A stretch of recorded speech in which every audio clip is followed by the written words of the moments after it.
Late November arrived in Seattle, Washington, on a Sunday night. The weather report had warned about an atmospheric river all week long. By evening, the rain arrived forcefully. It wasn't a light drizzle. It came down in buckets. The wind shook the maple tree by my Ballard house. I made tea, put my phone on the charger, and let a true crime podcast play quietly. The kind of night where staying in is the only sensible option. Around 9:30 p.m., I heard it. A heavy, dull bang on my front porch. Not a knock, more like someone stumbling into the door or shouldering into the wood. I paused the podcast and stood up. Another bang came, followed by a rattling noise. My heart started to race. I walked to the door and looked through the peephole. The porch light was on. Rain ran off the roof in a steady sheet. A man stood on the top step, soaked from head to toe, his jacket plastered to his body, dark hair dripping. He had no umbrella. He looked to be about mid-30s. He kept glancing back at the street, as if nervous. He saw my shadow at the door and leaned closer to the wood. "My phone died," he said loud enough to be heard through the door. "Please, I need to come inside and charge it. I'm so soaked." I kept the deadbolt locked. I have a solid core door with a quick set deadbolt and a metal strike plate that I installed myself after a car prowler on our block last year. I also have a Ring doorbell pointed at the steps. "I can call someone for you," I said through the door. "Tell me a number." "I'll call for help." His face changed at those words. It went from pleading to flat in an instant. He blinked slowly. Then he reached for my handle. I watched it with the peephole fisheye. The lever moved. He tried it once, then again harder. The deadbolt held, but the entire door flexed a little in the frame. "Don't do that," I said, trying to keep my voice calm. "I'm calling 911 right now." He stared into the peephole like he was trying to look through it at me. His jaw clenched. He stepped back and put both hands on the handle. He twisted and pulled. The door creaked. I stepped backward and grabbed my phone from the entry table. I dialed 911. The Seattle Police Department dispatcher answered. I gave my address and said a man who was not making sense was trying my front door during the storm. The dispatcher asked for a description. I gave it. Dark jacket, dark hair, no hat, no umbrella, soaked through. The dispatcher told me to stay inside, keep the door locked, and keep her on the line. Units were busy with weather calls, but were on the way. The man stopped working the handle. For a second, I thought he might leave. Instead, he stepped out of peephole range. I checked my phone screen and opened the Ring app. The camera feed showed him at the edge of the porch, looking over the railing into my side yard. He wiped water from his face and scanned the windows. He picked up an empty Amazon box I hadn't broken down yet and used it like a shield from the rain. As he moved toward the side gate, I flipped the deadbolt latch on the back door, even though it was already locked. I put the cut wooden dowel down into the track on the sliding glass door. I turned on the kitchen motion light. Through the blinds, I saw his shadow move along the fence. The gate latch clicked. He jiggled it a few times and then pushed. The gate creaked open. "Gate's open," I told the dispatcher. "He's in the backyard." The power flickered. The microwave clock went black and came back on. The rain pounded even harder. I moved into the hallway so I could see both the kitchen and the front entry. My heart thumped in my ears. I held the phone so the dispatcher could still hear me. The man came to the sliding glass door and cupped his hands to the glass to look in. He saw the dowel in the track and tried to lift the door, like he knew the trick for popping a slider. It rattled, but the stick held. He tried the handle again and again. He pressed his forehead to the glass like he was listening. He backed up, looked around, then walked out of sight toward the side yard. My neighbor Megan across the street texted me the very same second. "Are you okay? There's a guy on your porch." I texted back that he was in my backyard now and that I had called 911. She replied that her husband was standing at their window with a camera and that she was calling. 2. The dispatcher stayed on the line. "Officers are en route," she said. "They're a few minutes out. Are you still in a safe spot?" "Yes," I said. "Front and back are both locked." "He's out of sight." Footsteps came along the side path again. Then the front porch boards groaned. He was back at the door. He banged his fist against it twice hard. The door shook in the frame. I pushed the small foyer table up against it anyway, knowing it wouldn't stop a real push, but wanting the barrier. He jiggled the handle harder than before. The metal squealed. He began to breathe loud enough that I could hear it through the wood. "Leave," I said. "Police are on the way." "I'm not opening this door." He leaned close to the peephole. I could see one eye and rainwater streaks down his cheek. He smiled without humor. "Open up," he said, voice low. "I saw you." I didn't answer. Seconds stretched. My throat felt dry. The wind gusted and shoved rain across the porch. Somewhere down the block, a car alarm chirped twice and then maybe Megan's husband hit his key fob to make noise. The man's head turned at the sound. He stood very still, listening. Then he dropped the empty Amazon box, stepped back, and hurried down the stairs. The Ring camera caught him running, shoes slapping water on the sidewalk. I told the dispatcher he had left. She told me not to open the door and to wait for officers.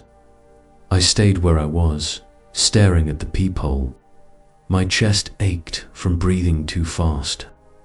The rain kept hammering the roof. After maybe 5 minutes, I saw flashing lights reflect off the wet street. 2 SPD officers came to the porch. I checked the Ring and confirmed their uniforms and marked car before I cracked the door with the chain on, then unlatched it and let them in. They were soaked, too.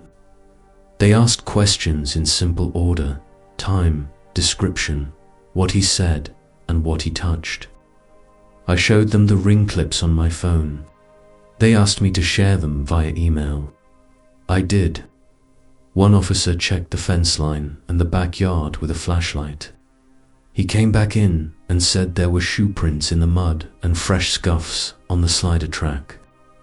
He wrote a case number on a card and handed it to me. I asked if anyone else had reported a similar thing tonight. He nodded. Calls had come in from Greenwood. Same storm, same approach. A man asking to come inside to charge a phone. When told they'd call for him instead, he tried door handles and side gates. No arrests yet. He explained that on nights like this, with heavy rain and power flickers, people think fewer eyes are out.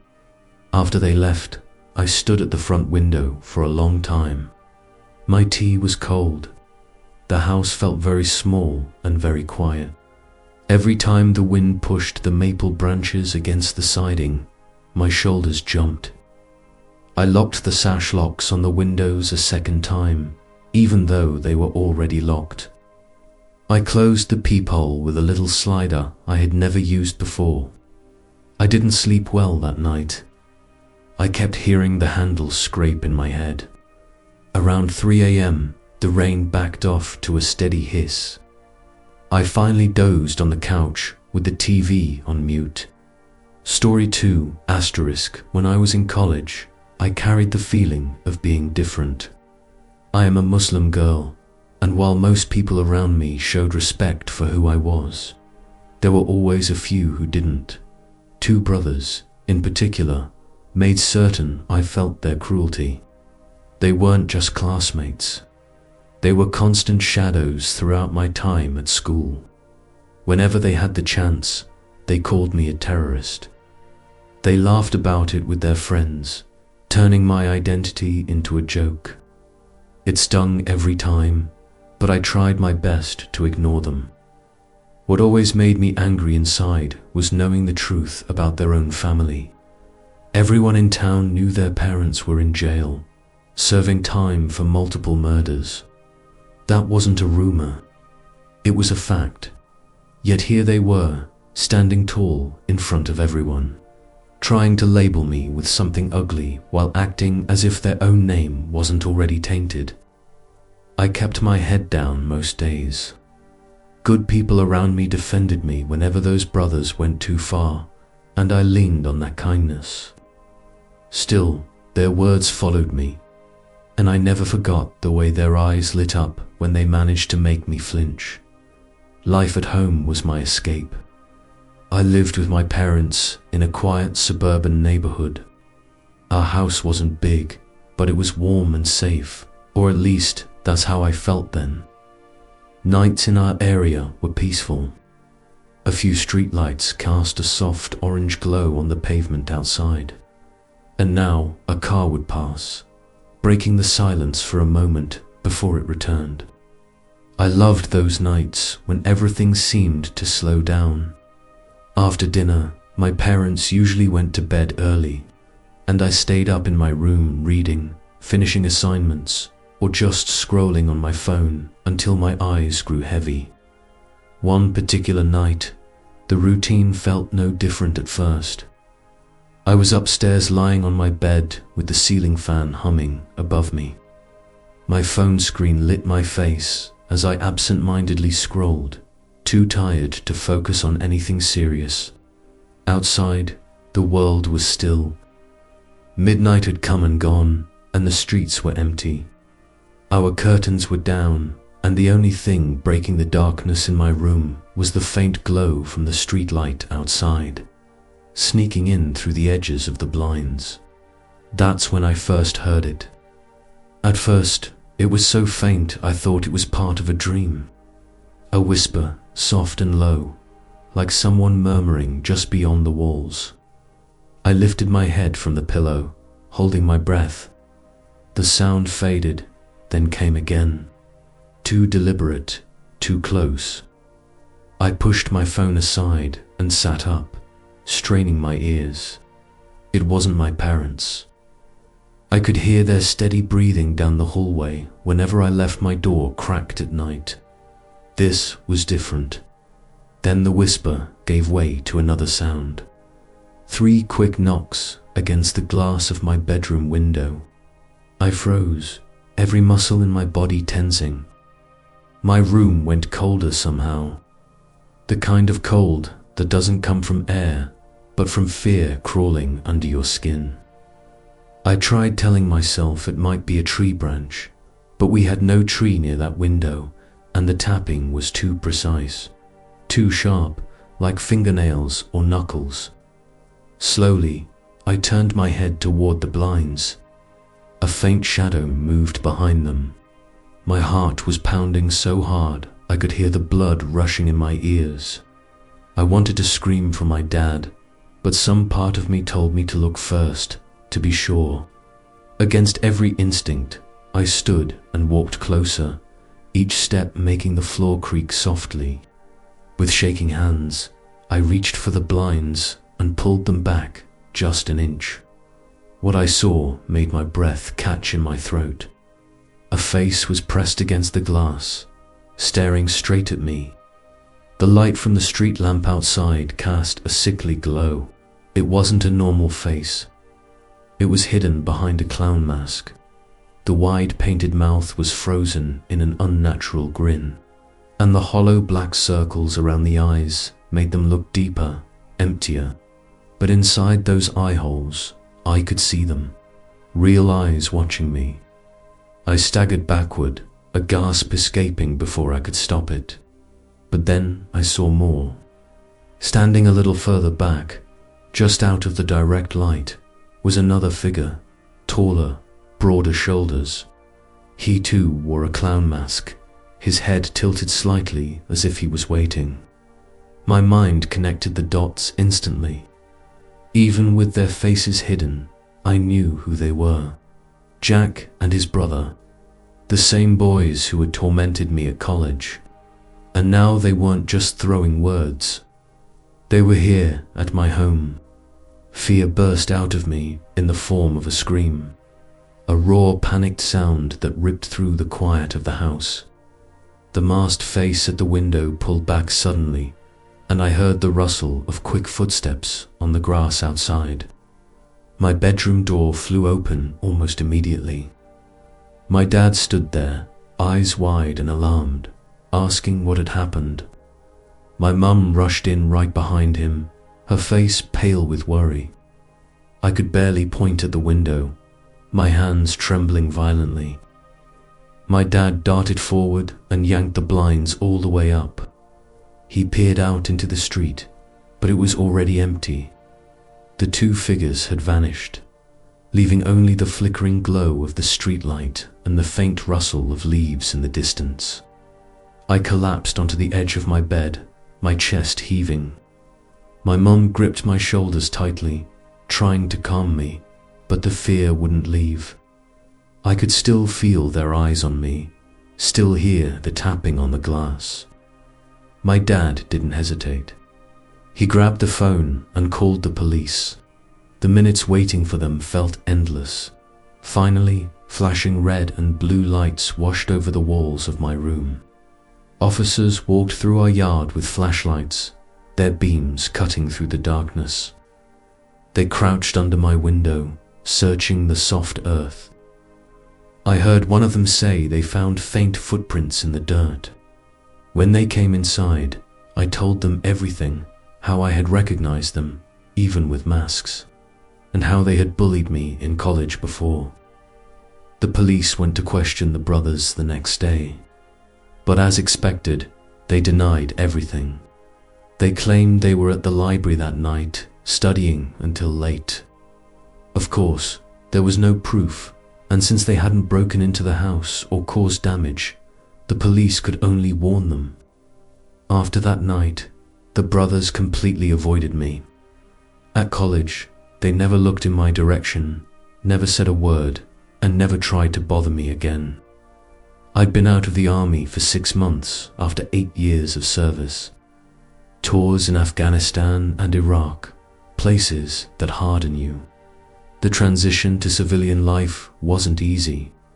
My head was a mess. So, I decided to clear it with a solo hike on the Appalachian Trail in Virginia near Shenandoah National Park. It's a real place. Stretches over 2,000 miles, but I picked a remote section far from the crowds. Just me, my backpack, and the woods. I needed the quiet. It was early June, sunny mid-70s.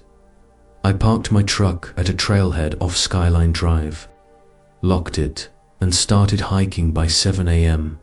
The trail was narrow, winding through dense pine forests and rocky outcrops. Birds chirped, squirrels darted, air smelled like earth and sap. I carried a light pack, water, snacks, a first aid kit, and my hunting knife. My Remington 700 bolt-action .308 rifle stayed at the cabin I'd rented 5 miles away. I'm a hunter, always prepared, but I didn't think I'd need it for a day hike. By noon, I'd covered about 8 miles, stopping at a clear stream to refill my water bottle. I knelt, splashing my face when I heard it. Footsteps faint, maybe 100 yards back, crunching leaves on the trail. I turned, expecting another hiker. Nothing, just trees in the path, stretching empty behind me. I figured it was my imagination. Army training makes you hyper alert. You hear threats everywhere. I sipped my water, stood, and kept going. The footsteps didn't stop. They matched my pace, step for step. I'd walk fast, they'd speed up. I'd slow down, they'd slow down, too. It was eerie, like an echo that shouldn't be there. Around 3 p.m., I stopped again, heart picking up. "Hello," I called. Silence. I scanned the woods, nothing but shadows and ferns. Kept moving, but the feeling of being watched grew. I'd spent years in combat zones, felt eyes on me before. This was that same itch. Dust crept in around 6 p.m., sun dipped below the ridges, painting the sky orange and purple. Shadows stretched long, blending into the underbrush. The footsteps sounded closer now, maybe 50 yards back. I stopped dead, spun around, empty trail. My pulse thumped in my ears. "Who's there?" I shouted. No reply, just wind rustling leaves. I tightened my grip on my water bottle, wishing I'd brought the rifle. I picked up my pace, almost jogging. That's when the rustling started. Not on the trail, but off to my right in the thick brush. Twigs snapped, leaves crunched, moving parallel to me. I glanced over. Something shifted in the ferns, a dark shape gone fast. My stomach twisted. Was it a deer, bear? But animals don't pace you like that. Deer bolt, bears lumber.